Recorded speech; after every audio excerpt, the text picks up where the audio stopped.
Bugun bizda 71 yoshli bemorda ichki uyqu arteriyalari, ya'ni bosh miyani qon bilan ta'minlaydigan qon tomirlarini stentlash amaliyoti o'tkazilyapti. Buni qanday bosqichlardan iborat birin-ketin ko'rsatib o'tamiz.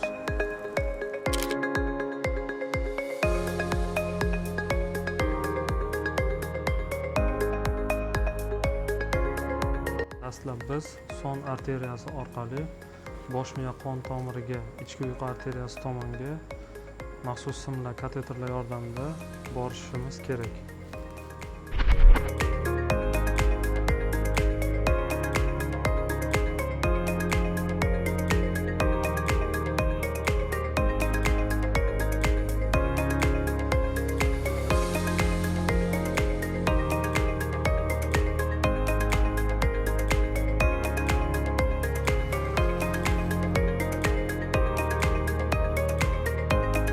Dastlab biz bo'yin tomiriga lavushka, ya'ni tromblardan himoya qiluvchi vositani kiritib olamiz.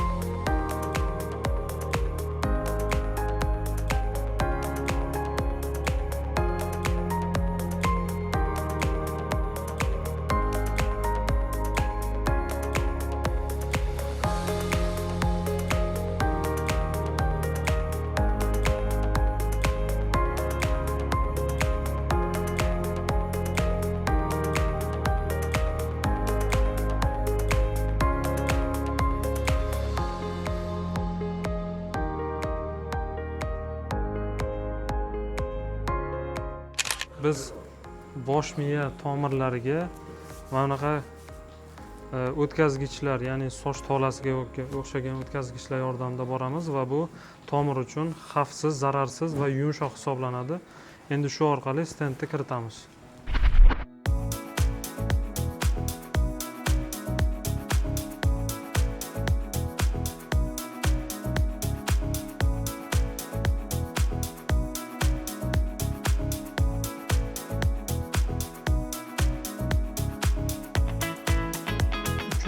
Stent joylashgan bo'lib, shu tomir sohasiga borganda kengayib ochiladi va toraygan sohani ochib qo'yadi.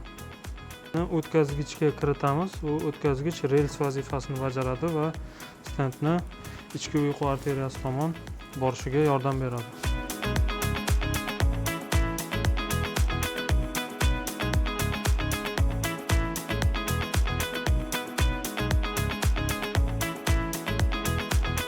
Stentni kiritib oldik.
Stent ochilgandan so'ng bu sohani baholaymiz va agar qoldiq stenozlar qolgan bo'lsa, ballon yordamida buni ham iloji boricha kengaytiramiz. Chunki qon oqimi to'liq tiklanishi zarur. Va biz hozir ballon yordamida kengaytirdik. Hozir holat yaxshi. Endi birinchi, ya'ni dastlab kiritgan lavushkani olib tashlaymiz.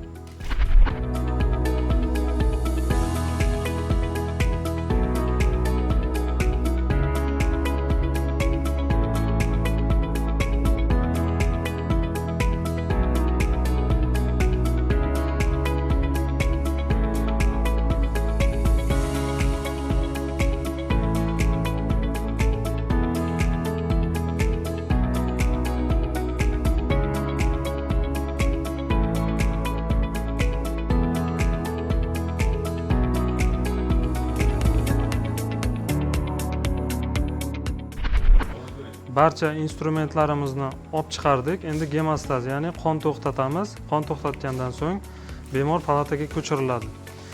Keling, amaliyotdan so'ng bemorimizni hollaridan xabar olamiz. Chor aka, yaxshimisiz?